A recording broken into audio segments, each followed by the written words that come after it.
Salut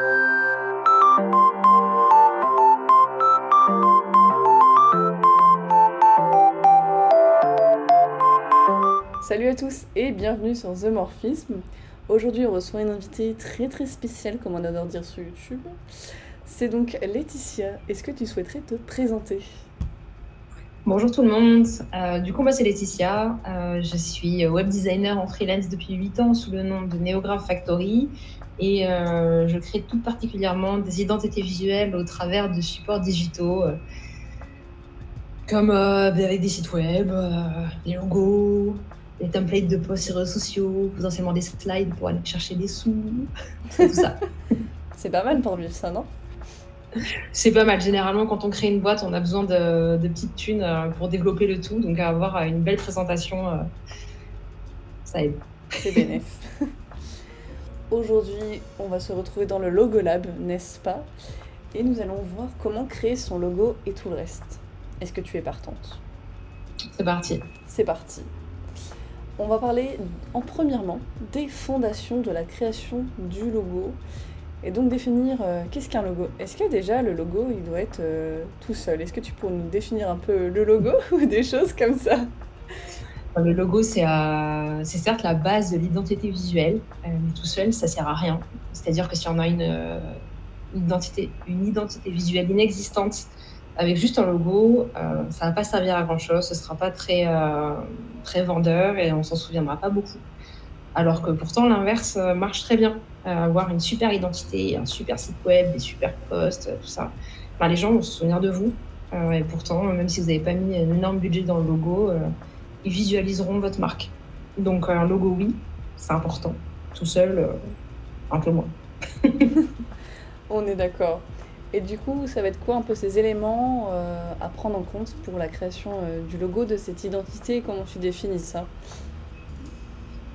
Les éléments à prendre en compte pour la création d'un logo, ça va être le brief du client, puisqu'en fonction de la marque, de ce que le client a envie de dire, de ce qu'il a envie que les gens pensent de sa structure en voyant ses supports, le logo ne sera pas le même. On va parler de forme, de couleur, d'espacement, de texture, tout plein de choses qui font que tous les logos sont propres à chacune, si on parle des entreprises. Et dans ton livre, c'est un peu ce dont tu parles. Est-ce que tu voudrais nous en parler un petit peu? Alors dans mon livre, je parle de un peu plus que ça. L'idée, c'était de faire une sorte d'abécédaire à destination des gens qui n'ont pas encore les moyens de se payer un professionnel, de les aider à éviter de faire des erreurs au niveau de leur logo, mais aussi au niveau de tous les supports de com dont on peut avoir besoin en lançant son entreprise. Donc j'ai essayé de faire quelque chose de simple et de très ludique, de manière à pouvoir fouiller très rapidement dedans tout en restant intéressant. Ok. Et vu que tu as beaucoup d'années d'expérience dans la création, est-ce que tu pourrais nous partager un peu, si tu le souhaites, ton processus de création, des tips et justement du brief client jusqu'à le logo, jusque où il va, jusqu'aux assets, tu vois, le brand, jusque où ça s'étend? Euh, Alors des tips en soi, il y en a plein, il y en a pas dans la mesure où tout ce qu'on fait en tant que designer, ce sont des choses qui sont faites à partir de règles. Alors évidemment qu'on a des tricks pour aller plus vite, tout ça, tout ça. Mais c'est pas quelque chose qu'on réapplique tous les jours, je pense. Ça dépend des projets. Et en termes de processus et de méthodo, ça par contre, c'est quelque chose qu'on applique tout le temps, ça c'est sûr. Et ça part effectivement du brief, que j'espère à chaque fois être assez singulier pour que moi je puisse créer un design singulier. C'est-à-dire que pour le même brief, il peut y avoir 1000 réponses design possibles. Alors on imagine si en plus le brief lui-même n'est pas travaillé et spécifique à l'entreprise. J'entends par là que quelqu'un qui va me dire qu'il souhaite une identité professionnelle et dynamique, c'est pas spécifique, c'est évident. Donc voilà, si on part d'un brief qui déjà n'est pas vraiment singulier, on peut pas s'attendre à une identité singulière derrière. Donc en termes de processus, vraiment ça c'est la base, avoir un bon brief créatif. Ça fait, je vais pas donner un pourcentage à l'arrache qui sera sûrement faux, mais ça fait vraiment partie du job pour avoir un résultat de qualité à la fin. Et justement, pour ce brief, pour le rendre plus clair, quand il n'est pas très clair, tu vas oula, ça va le faire. Venir faire des ateliers, des choses comme ça, ou des discussions avec le client. Comment tu procèdes? Bah, déjà, moi, j'ai une trame de brief que j'ai euh, fignolée. Ça se dit fignolée? Je veux dire peaufinée ou fignolée au Ici, fur et à tout est mesure des permis. années. Qui est justement très succinct. Ce que je dis, c'est que je préfère que les clients ils répondent à ce brief avec des mots hyper singuliers, à eux, très personnels, plutôt que de me faire des tartines que n'importe quelle boîte pourrait m'écrire. Mes questions donc, sont assez précises. Ça va être vos valeurs en 3 mots, l'objectif, qu'est-ce que vous voulez que les clients pensent de votre entreprise en regardant vos visuels, quels sont vos concurrents, qu'est-ce que vous aimez ou non. Il n'y a pas des questions alambiquées où on pourrait me faire des dissertations. C'est pas l'objectif, moi ça m'intéresse pas. Euh, et j'ai oublié la question que tu as posée à la base, je suis en train de partir toute seule là. C'est génial. Il y a plein de C'est bon, choses ça. intéressantes. C'est le but d'un podcast, c'est de s'en aller très très loin. Ok, bon, ça va. Ok, et justement après le brief, quelles sont les étapes? Est-ce que tu pourrais aussi nous les développer? Après le brief, je vais faire des recherches. Des recherches, c'est pas forcément que des recherches dans le. Il y a Alexa qui s'est complètement zinguée dans le podcast. Chut, Alexa, stop. Je suis désolée. Bonjour à Alexa, ce sera le, Prénom. le bêtisier du sophisme. C'est les aléas du direct. Donc, du coup, je disais quoi? Oui, donc les recherches, je vais pas forcément rechercher dans le domaine qui est celui de mon client. Au contraire, je vais aller faire des recherches dans plein de domaines différents. Mon but, c'est de trouver des idées de design que je peux adapter pour rendre justement la com de mon client singulière. Donc, je peux aller fouiller, je sais pas, sur un site de fleuriste. Alors, je vais faire un truc pour le Bitcoin. En fait, et c'est ce que je demande aussi à mes clients quand ils veulent m'apporter des visuels ou quand je leur demande ce qu'ils aiment. Je dis, allez plus loin que votre truc à vous parce qu'en fait, vous voulez pas refaire pareil que vos concurrents, c'est l'objectif. Donc, sortez, baladez-vous, je sais pas. Prenez-les. Les recherches, c'est hyper important. Et puis, ça me permet aussi de créer une sorte de mood board et de montrer à mes clients vers où je veux aller, qu'on en discute aussi en amont pour gagner du temps. Parce qu'ils ont souvent beaucoup de mal à mettre des mots sur ce qu'ils aiment, ce qu'ils n'aiment pas, ce qu'ils veulent. Tout simplement, ça, c'est pas leur métier, c'est normal. Donc, brief, recherche hyper important. Et une fois qu'on est parti, moi, je fais le premier jet de la homepage souvent. Je parle pas de logo parce que c'est un chouïa plus complexe. Mais souvent, on se met vite d'accord sur ça. Et puis après, je déroule. Au final, ouais, le plus important, c'est le début. Comme tout, je pense. Une fois qu'on est bien parti, ça roule. Ok. Et pour cette recherche et cette veille, est-ce que tu as des tips, des outils assez classiques qu'on aime tous partager plus ou moins ou pas? Je pense ça va être très bateau, hein, mais Insta, Pinterest. Ensuite, pour les sites, moi, j'adore le site de veille qui s'appelle Maxi Best Of, que j'ai même mis en, je sais pas comment on appelle ça, là, quand j'ouvre un Chrome, en fait, c'est ça qui apparaît en premier. J'ai les derniers sites un peu stylés du moment. Donc j'adore faire ma veille là-dessus. Howard aussi, Ouais. le design. Dribble. Et où est-ce que je vais fouiller après? Enfin, un peu partout. Hein. Ça m'arrive même des fois de taper un truc dans Google juste pour voir ce qui sort. Donc voilà. Ok. Et justement, tu penses qu'il y a des règles un peu de logo ou des choses que les personnes qui écoutent ce podcast devraient savoir? Oui, il y a des choses, il y a des règles immuables pour les logos. Ça va être déjà tout ce qui n'est pas vraiment nécessaire dans un logo doit être supprimé. Donc la petite fleur ou la petite fioriture, hop, à part. Ça va être pas d'ombre, ça c'est valable il y a 20 ans, ce sera, j'espère, encore valable dans 20. Je pense qu'il y aurait des designers qui diraient pas de dégradé. Alors en soi, je pense qu'il peut y avoir des logos avec des très jolis dégradés. Moi, je les conseille pas dans la mesure où c'est vrai que c'est dur à utiliser. Dans le temps, c'est pas forcément viable. Donc moi, j'ai plutôt tendance à dire déjà, il faut que votre logo il marche en noir et blanc. S'il marche pas en noir et blanc, c'est qu'il n'est pas assez simple. Après, je pense qu'il y a beaucoup d'écoles, donc j'ai pas envie de parler pour mes confrères des concerts. Mais moi, j'essaie de rester très simple. C'est vrai que j'étais fermée à l'idée de dégradé, personnellement. Et un client, il en a eu absolument besoin. Et Bon, ça m'a un peu ouvert les chakras là-dessus, mais j'ai toujours un peu de mal, j'avoue. Ouais, après, je te dis, il faut jamais dire jamais en vrai parce que j'étais fermée à plein de trucs et des fois, il y a le client qui va balancer une chose où on est d'abord hyper hermétique et puis en fait, en le retravaillant et en discutant et en faisant sa créa, des fois, on se dit, ah ouais, parce qu'en fait, on n'a pas la même, comment on appelle ça? On n'a pas la même veille visuelle. Nous, en regardant que des trucs hyper modernes, hyper tendance, en fait, il y a peut-être plein de trucs qu'on oublie, qu'on passe à côté. Alors qu'en fait, ben, les trucs qui redeviennent à la mode ou qui deviennent modernes, c'est bien des gens qui ont arrêté de suivre ce qui se faisait pour aller un peu plus loin, pour revenir sur des trucs plus anciens. Et en fait, ça fonctionne très bien. Donc, des fois, j'essaie d'être un peu moins hermétique à, à des idées que j'avais complètement arrêtées. Parce qu'en fait, on ne sait pas. On change tous. C'est ça. Et au niveau de la collaboration, je continue. Avec le client, est-ce que tu as une manière de fonctionner, des itérations précises que tu lui fixes ou des choses comme ça? C'est drôle que tu en parles. Alors, j'essaye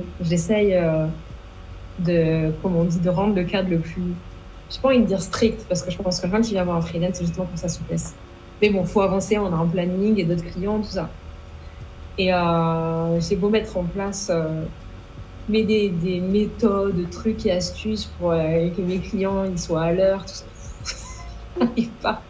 Là, récemment, j'ai sorti un contrat, ce que j'appelle un contrat client, ce qui en fait, c'est j'ai sorti de mes CGV ce qui est important pour qu'on puisse avancer.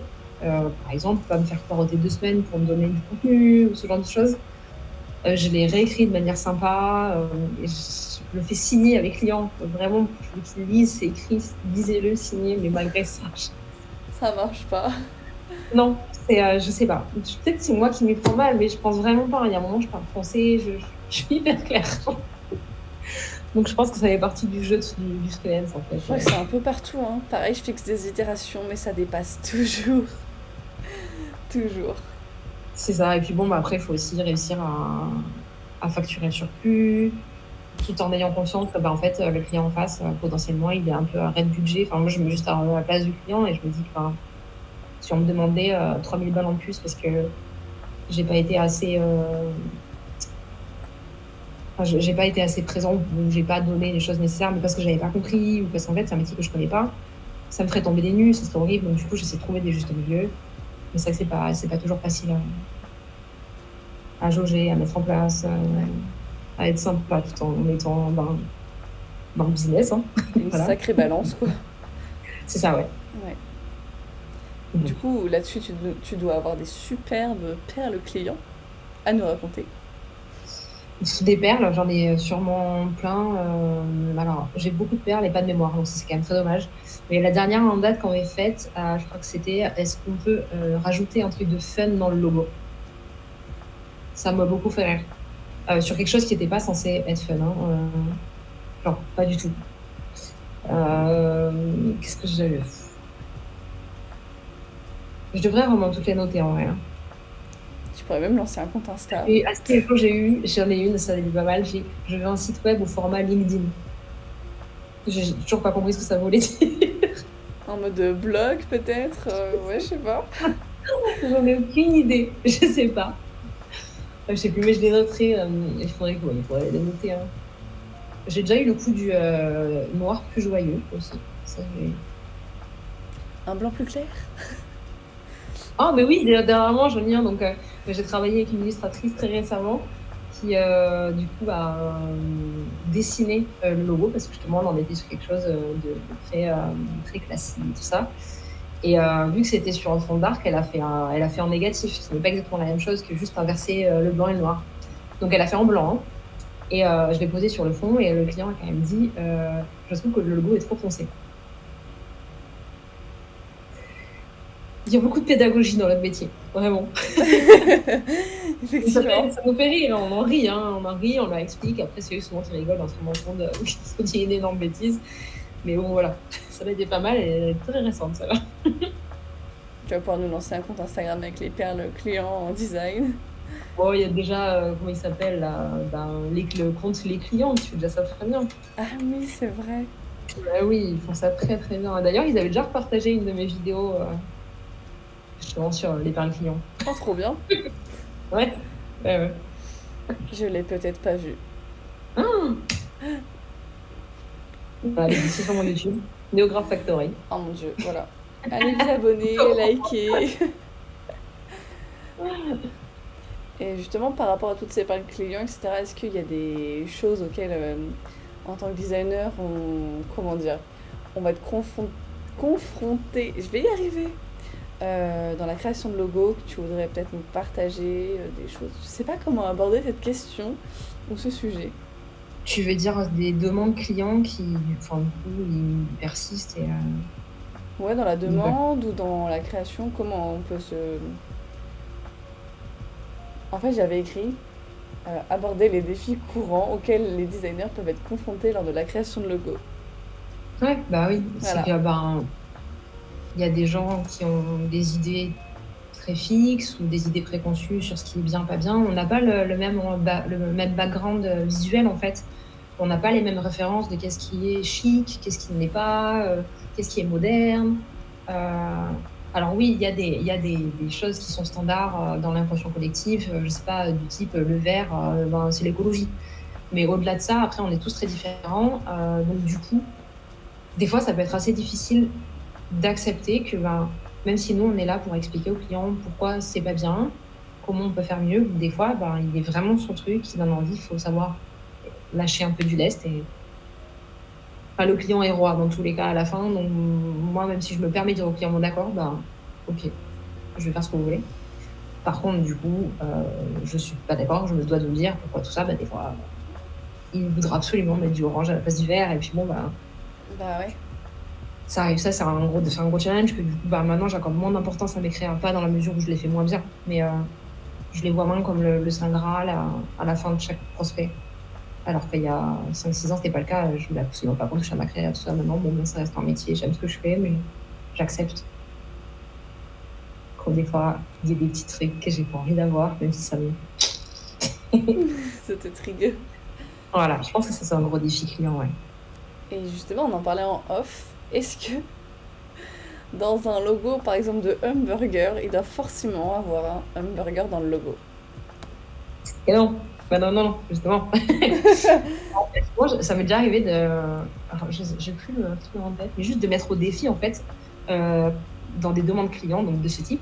Je veux une planche de surf parce que je vends du surf. Enfin, je vends des planches de surf. Bon, voilà. Je dis, ben, ok, si vous arrivez à me trouver une seule marque que les gens connaissent, qui fonctionne, qui a une esthétique correcte, qui emploie le procédé que vous venez de me demander, ok.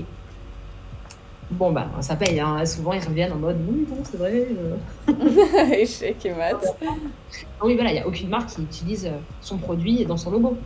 Euh, Ce que je te disais, c'était quoi? Apple ne vend pas de pommes, FedEx ne vend pas de flèches, Toblerone ne vend pas d'ours ni de montagne, euh, Jaguar ne vend pas de Jaguar, Puma ne vend pas des Pumas. Enfin bon, ouais. Bah ouais, c'est ça. Donc un logo, c'est censé. Bah voilà, bah, je trouve que Puma, c'est une très bon exemple. C'est des baskets. Enfin, ils vendent de la vitesse, ils vendent du confort. Ouais. Voilà, bon, bah, du coup, en Puma, mais à aucun moment, ils auraient mis comment on appelle ça, un compteur de voiture à 80 à l'heure en tant que logo. On veut quelque chose qui évoque. On veut de la symbolique. Ou alors un logo de voiture sur une voiture, ce serait hyper louche, n'empêche. C'est hyper bizarre. Non, mais Ce serait voilà, trop mais c'est un bizarre. très bon exemple. C'est un très très bon exemple. Il y a des comme ça. Il y en a des milliers comme ça, hein, puisque bon, bah, en fait, voilà, le logo qui marche, donc ceux qu'on connaît n'utilisent pas leur produit de la marque dans leur logo. Bah ouais. Euh, Que voulais-je dire? Ah oui, du coup, comment un logo pour toi et donc sa globalité autour, donc son identité visuelle, son brand, etc., peut renforcer une marque pour toi? Ben, j'ai envie de répondre, comme je disais, je crois que je te l'ai dit tout à l'heure en off, c'est qu'on a déjà tous et toutes, ou tous, mais pas tous, acheté un produit parce qu'il était beau, que le packaging était joli, alors que le produit à l'intérieur, ben, il n'a pas tenu longtemps, il n'est pas d'hyper bonne qualité. Par contre, on n'a jamais, à moins d'une recommandation, acheté un produit tout moche, comme ça, parce que on avait envie, ça n'existe pas.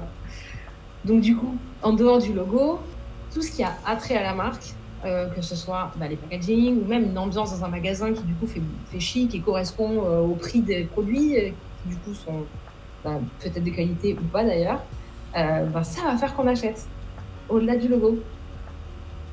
Du coup, c'est important d'imaginer sa marque et de voir ça comme un tout et pas juste des petits bouts par-ci par-là, parce qu'en fait, les clients, ils pensent payer quand ils pensent à une marque.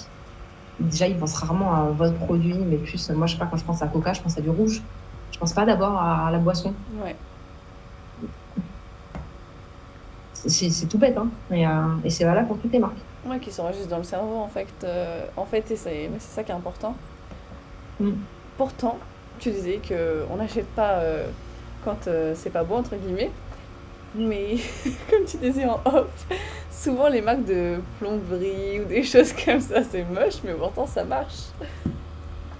Ben, en vrai, je pense qu'il y a un vrai consensus pour dire que un artisan, il a le droit d'avoir un logo moche. J'ai l'impression, en vrai. Il y a peut-être une règle Mais n'empêche, supplémentaire. hein? Il y a peut-être une règle supplémentaire qu'on ne connaît pas. Mais n'empêche que je suis sûre. Et en fait, c'est rigolo que il y a un monsieur qui m'a appelé il y a peut-être un mois, justement, parce qu'il, du coup, il aimerait faire l'identité visuelle d'une plomberie. Enfin, lui se lance, en fait, dans la plomberie avant. Et avant, en fait, il venait de métier marketing, tout ça. Donc, en fait, la conversation était assez rigolote parce que, justement, on avait un point, ça se rejoignait, là, le fait d'avoir une identité qui est belle et qui du coup donne envie. Franchement, avoir mon plombier stylé, de la manière que maintenant il y a des petits boubouis qui réparent tes vélos, qui sont hyper stylés, hyper hipster là. Bon, en fait c'est pareil. Ouais. Et il me disait, c'est trop cool. Je trouve ça trop bien d'imaginer justement une identité pour un plombier, en mode moderne. Et d'arrêter d'avoir envie de foutre un vieux tuyau dans un logo Ouais. où on a des Jean-Mi qui va arriver avec son froc au milieu des fesses. Enfin, je pense que justement, il y a vraiment tout un univers de possibles dans ce genre de métier en termes d'identité que j'adorerais faire. Bah oui. Des fois, tu passes dans la rue, tu te dis, oh là, je crois que je vais les appeler. Bah oui, en plus la preuve, on n'est jamais sûr quand on appelle un artisan, on se dit toujours potentiellement il va tout le temps être à la bourre. Enfin, je veux dire, il n'y en a aucun dont on peut être sûr qui est gage de qualité. Je dis pas que s'il y en avait un qui se mettait à faire une belle identité, une belle com, ça serait gage de qualité, mais n'empêche que en fait on irait, parce que comme je le disais, Ça quand il y a un rassure. bon packaging, on a confiance. Alors que ça peut être Alors, trompeur. mais en fait, je souhaite en vrai s'il y a un gars qui un jour se dit, ou une meuf, je vais faire une super identité visuelle autour de. On parle de plomberie, mais ça peut être n'importe quoi d'autre. Enfin, j'ose croire que du coup, c'est quelqu'un qui a conscience de la qualité de la relation client et du service à délivrer, et que du coup, peut-être ce sera quelqu'un de réactif et de ponctuel. Mais enfin bon, je ne sais pas. Bah Et oui. désolée à tous les plombiers si vous êtes réactif et ponctuel, pardon. Merde, je trouve que ce serait aussi intéressant d'expliquer que le logo, c'est pas que du maquillage, tu vois ce que je veux dire? Et d'expliquer aussi qu'il n'y a pas que la partie jolie. Du coup, je sais pas si je suis pas d'accord avec toi là.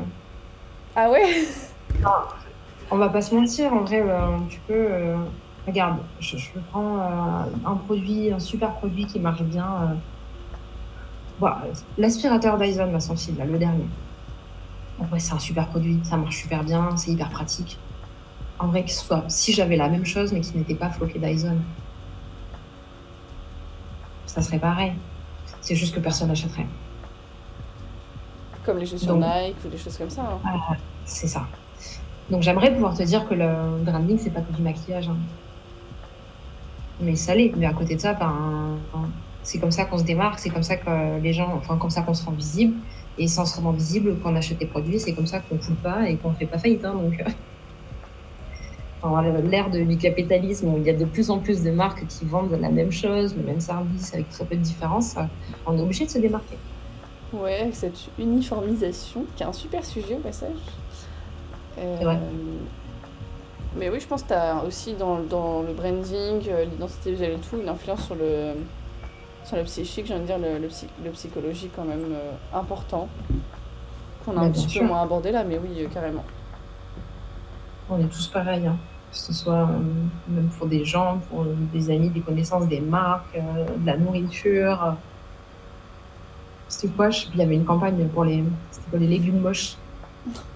Il y a des pauvres légumes qui ne se finissent pas dans les magasins parce qu'ils ont un truc de travers, alors qu'ils sont tout aussi bons. Ça n'empêche qu'on les vire parce que personne ne les achète. C'est ça. Bon, enfin voilà, je pense que ça, malheureusement, ça reste du maquillage, mais c'est important. Ah oui, ça me fait penser au visuel de la pomme, comme tu dis, oui.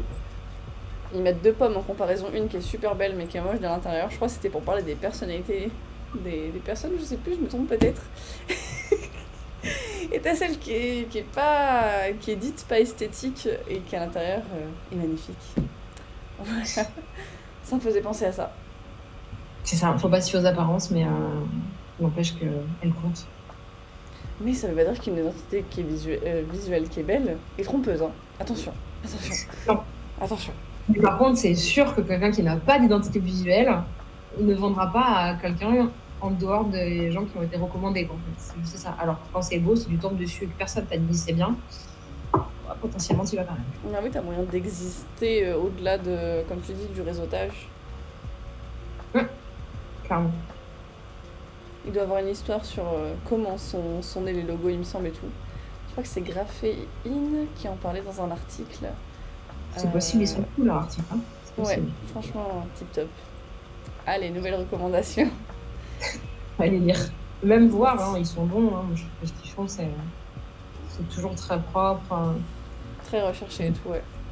Rien à dire sur ce qu'ils font, comment ils montent et comment ils communiquent.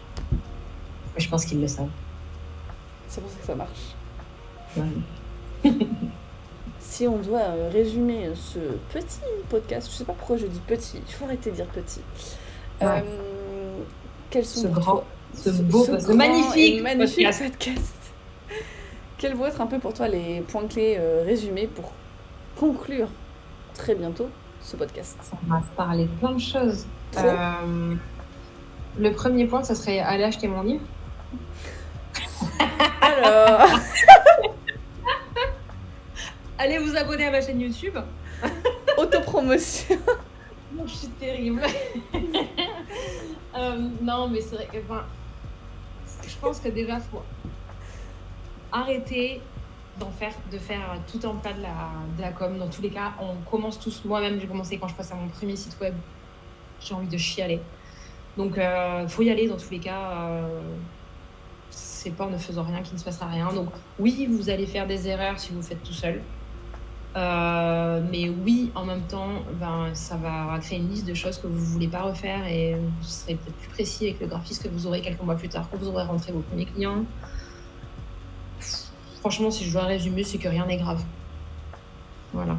Il y a bien un jour où vous tomberez sur quelqu'un pour vous aider à améliorer votre com, où vous allez trouver le moyen de l'améliorer tout seul en fouillant sur le net, en regardant votre identité. Et amusez-vous. Vraiment. Le mot de fin, j'adore. Plaisir. Voilà. Et moi, je crois que je n'ai rien à rajouter. Du coup, n'hésitez pas à aller voir ton cher livre qui se nomme comment et où est-ce qu'on peut le trouver? Tiens, c'est moi qui vais te faire ta promotion. Sur mon site web, pardi. J'ai refait mon site web il n'y a pas longtemps, donc allez-y. Normalement, il est super clair et hyper complet. C'est neographfactory.com. Dans lequel du coup il y a un accès à ma chaîne YouTube avec toutes mes vidéos, même si j'avoue que je suis un petit peu moins présente sur YouTube depuis quelques années, mais bon, on va m'y remettre. Vous avez un onglet shop avec le fameux livre qui est disponible en e-book parce que j'ai arrêté de l'imprimer parce que j'en avais marre de m'en occuper. Pardon à tous les gens qui aiment les pages et les feuilles. Ah, c'est pour ça que je l'ai pas acheté. Ouais, j'avais vrai que gérer l'impression, les envois, tout ça toute seule, au bout d'un moment, c'était plus très très fun. Donc voilà, c'est en e-book maintenant. Et ouais, vous avez tout ce qu'il faut, là-dessus. Il y a aussi une toolbox d'ailleurs, à destination de tous les gens qui n'ont pas les moyens, avec tout plein de sites gratuits ou pas, mais pour aider du coup à développer sa com et à faire des choix graphiques, tout ça. Donc ça c'est pareil, il y en a plein. C'est une grosse bibliothèque que je prends soin de créer au fur et à mesure que je trouve des trucs. Donc allez-y et go dans les favoris et foncez. dans votre ordinateur. Moi, c'est super. Merci beaucoup. Avec plaisir. Je pense, pardon, que nous allons pouvoir conclure ce podcast. Qu'en dis-tu? Ouais. Ok. Good. Et bien sur ce, merci d'avoir écouté. Si vous avez des questions, que ce soit à Laetitia ou moi-même ou à nous-mêmes, on est plusieurs sur le podcast, n'hésitez pas. Et sur ce, je ne vais pas vous dire de vous abonner, de liker ou de commenter, vous êtes libre. Et sur ce, peace. Bye.